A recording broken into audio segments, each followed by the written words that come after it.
Hello everyone, कैसे हैं आप सभी लोग। This is Kaushal and welcome to English point. तो इंग्लिश पॉइंट की इस क्लास में आपको मिलेगी एक्सरसाइज, वो भी होगी टेंस की। नॉर्मली इस तरह की एक्सरसाइज एकेडमिक और कॉम्पिटिटिव एग्जाम्स दोनों में आती है। देखिए कॉम्पिटिटिव एग्जाम्स में ये इस तरह से सेंटेंस आएंगे तो आपको सेंटेंस इंप्रूवमेंट के बारे में पूछा जा सकता है या एरर फाइंड आउट करने के लिए पूछा जा सकता है, कौन से पार्ट में एरर है। तो जब भी थोड़े से क्लॉज टाइप के सेंटेंस होते हैं तो उनमें आपको एरर पूछा जाता है। तो चलिए शुरू करते हैं आज की क्लास को और लेते हैं सबसे पहला सेंटेंस। तो यहाँ पर आपको क्या करना है, correct the following sentence. Sentence number 1 है, the students will have left the school before the principal came. आपको फाइंड आउट करना है कि इस सेंटेंस में राइट आंसर क्या होगा, यानी कौन से पार्ट में कहां पर मिस्टेक। हालांकि मैंने पार्ट नहीं बनाए हैं, लेकिन नॉर्मली कॉम्पिटिटिव एग्जाम्स में पार्ट एरर पूछ लिया जाता है या ये पूछ लिया जाता है कौन से पार्ट को हमें इंप्रूव करना है। इंप्रूव करना मतलब वो सेंटेंस थोड़ा गलत है, वहां पर हमें उस पार्ट को सही करके इंप्रूव कर देना है। तो राइट आंसर इस सेंटेंस में क्या होगा वो देख लेते हैं। तो सबसे पहला जो सेंटेंस है वो आपका है, the student will have left the school, ये लिखा हुआ है।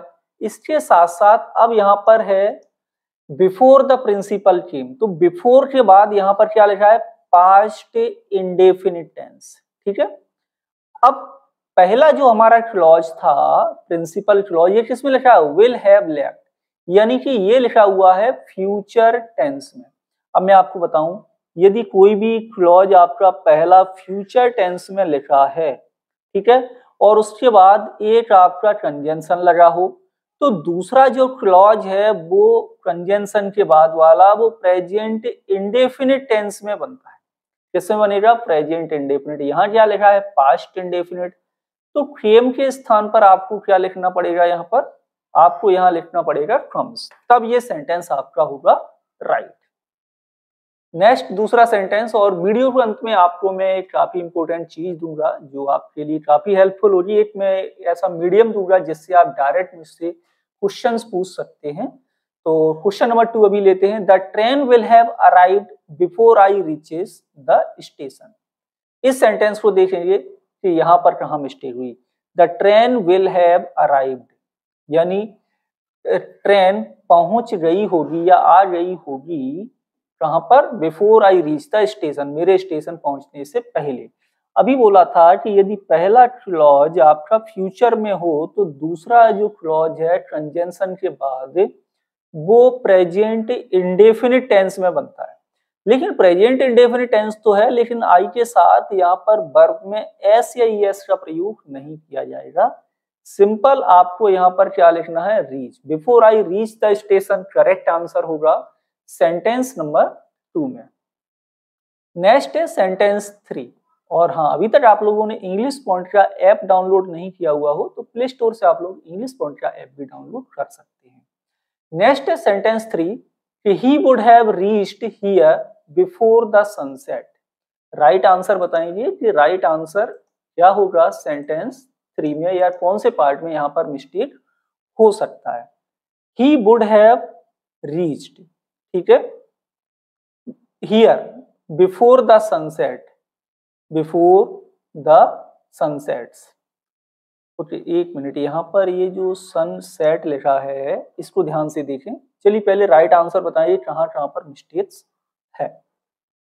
तो सबसे पहला तो ये वुड हैव रीच्ड लिखा हुआ है, यहाँ पर इसे फ्यूचर में बनाओ, he will have reached, future perfect tense here. Before के बाद ये स्पेस है, यहाँ पर सनसेट है, तो यहाँ पर क्या लिखना है, बिफोर द सन सेट्स, ये थोड़ा सा गलत लिखा है। तो दो जगह पर यहाँ एरर है, यहाँ पर आपको क्या लिखना पड़ेगा, प्रेजेंट सिंपल टेंस। ठीक है, करेक्ट आंसर। नेक्स्ट है सेंटेंस नंबर है आपका 4, और सेंटेंस 4 में है will he has completed his work by tomorrow. Interrogative sentence, correct answer बताना है कहां पर मिस्टेक हुई।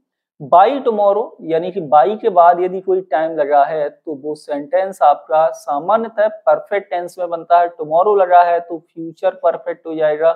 फ्यूचर परफेक्ट में विल के साथ हैज नहीं आता है, फ्यूचर परफेक्ट में क्या आएगा, विल के साथ have. Will he have completed, will he have completed his work by tomorrow, sentence 4 का करेक्ट आंसर होगा। Next sentence, sentence number 5। Sentence 5 में है will he have not repaired the car by 7 PM। इस sentence को देखेंगे कि यहाँ पर मिस्टेक कहाँ पर हो रही है। विल ही हैव, अब यहाँ पर विल हैव शैल हैव लगा हुआ है, इंटेरोगेटिव सेंटेंस है, बाई के बाद टाइम है, फ्यूचर परफेक्ट टेंस बनाना है, लेकिन यहाँ पर ये जो नॉट लगा हुआ है ना, ये गलत लगा है। इसका जो प्लेस है वो ये नहीं होगा, प्लेस होगा लिखने का सही वो होगा कि विल ही नॉट हैव। इस तरह से आपका ये करेक्ट बनेगा, will he not have repaired the car by 7 PM। Sentence 5 का करेक्ट आंसर होगा। नेक्स्ट है सेंटेंस नंबर है 6 और सेंटेंस 6 में है he will has been waiting for you for 3 days, यानी वह आपका 3 दिनों से इंतजार कर रहा होगा। सिंस और फोर के बाद टाइम है तो क्या हो जाएगा, फ्यूचर परफेक्ट प्रोग्रेसिव टेंस बनाएंगे, लेकिन यहाँ पर जो वर्ब है ये गलत यूज हो रही है।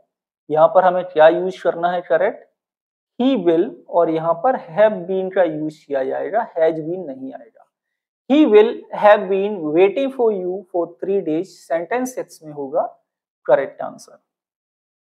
Next sentence, sentence 7। सेंटेंस 7 में है कि will not he have been waiting for you since morning. यहाँ पर आपको बताना है कि यहाँ पर मिस्टेक कहाँ पर हुई, तो यहाँ आपका देखेंगे interrogative sentence, future perfect progressive tense, will have been shall have been लगा है, लेकिन जो नॉट है ये करेक्ट प्लेस पर नहीं ऐड हुई है। यदि आप नॉट को सब्जेक्ट से पहले ऐड करना चाहते हो ना, तो इसका शॉर्ट फॉर्म लिखना पड़ेगा इस तरह से, वॉन्ट ही, या तो आप ऐसे लिखो will he not have been, या फिर वॉन्ट ही हैव बीन, इस तरह से आप लिखोगे तब ये सेंटेंस करेक्ट बनेगा। तो ध्यान रहे कि यदि सब्जेक्ट से पहले हेल्पिंग वर्ब में हम नॉट लगा रहे हैं तो वो केवल और केवल आपको शॉर्ट फॉर्म में ही लिखना होगा, फुल फॉर्म यानी कि सेपरेट फॉर्म में आप वहां पर नहीं लिखेंगे। ओके, नेक्स्ट है sentence 8। Ram will have not been playing at this time tomorrow. Future है, at this time, at this time मतलब at the time of speaking, ठीक है, और ऊपर से टाइम भी लगा हुआ है टुमारो आपका। अब आपको बताना है करेक्ट आंसर क्या होगा सेंटेंस 8 में। तो राइट, तो क्या हो जाएगा, Ram will have not been playing at this time, तो ये फ्यूचर हो गया, एट दिस टाइम मतलब फ्यूचर प्रोग्रेसिव टेंस बनेगा आपका, और ये जो वर्ब है ये भी गलत लिखी हुई है, आपको ऐसे लिखना पड़ेगा राम विल, नेगेटिव बनाना है, Ram will not be playing at this time, at this time मतलब at the time of speaking, तो ये आपका प्रोग्रेसिव टेंस हो जाएगा। टुमारो आपका फ्यूचर एक्सप्रेस कर रहा है, तो फ्यूचर प्रोग्रेसिव टेंस बनाएंगे सेंटेंस नंबर 8 को। नेक्स्ट है सेंटेंस 9 कि will the girls have played the game at 7 PM, और ये भी फ्यूचर टेंस है, इंटेरोगेटिव सेंटेंस है। देखिए ध्यान से कहां पर मिस्टेक हुई सेंटेंस 9 में, तो ध्यान से देखें, तो यहाँ पर क्या है, विल द गर्ल्स, अब यहाँ पर हैव प्लेड आपका लगा हुआ है, द गेम है, अब क्या है एट 7 PM लिखा है, एट 7 PM नहीं आएगा, यहाँ पर प्रपोजिशन गलत है। अब इसको हमने किसमें बना रहा है, फ्यूचर परफेक्ट टेंस में, फ्यूचर परफेक्ट टेंस में टाइम लगा है तो इसके पहले बाई का यूज करेंगे, by 7 PM, by plus time shows future perfect tense, यानी परफेक्ट टेंस शो करता है। तो इस सेंटेंस को हम बोलेंगे will the girls have played the game by 7 PM, correct answer होगा। ठीक, नेक्स्ट सेंटेंस, सेंटेंस नंबर है 10। सेंटेंस 10 में है he will have finished the work by 8 PM। अब यहाँ पर देखो by at 8 PM लिखा है ना, फ्यूचर है। अब यहाँ पर मिस्टेक कहाँ पर हुई वो देखो, he will have finished, will have shall have के बाद आती है आपकी वर्ब की third form future perfect tense, लेकिन अभी क्या लिखा हुआ है, वर्ब की फर्स्ट फॉर्म। तो यहाँ पर आपको लिखना है फ्यूचर परफेक्ट बनाने के लिए वर्ब की थर्ड फॉर्म, यहाँ पर है आपकी मिस्टेक। तो ये हो गए आज की क्लास के टोटल सेंटेंस। तो आज की क्लास कैसी लगी कमेंट के माध्यम से बता सकते हो, और हाँ, ये PDF आप ले सकते हैं इंग्लिश पॉइंट के ऐप पर और व्हाट्सएप ग्रुप पर, व्हाट्सएप ग्रुप से जुड़ने का जो लिंक है वो नीचे डिस्क्रिप्शन बॉक्स में है। आपको ये क्लास कैसी लगी, फ्यूचर परफेक्ट टेंस से रिलेटेड, कमेंट के माध्यम से बता सकते हैं। मिलेंगे आपसे अगली क्लास में। Thank you for watching.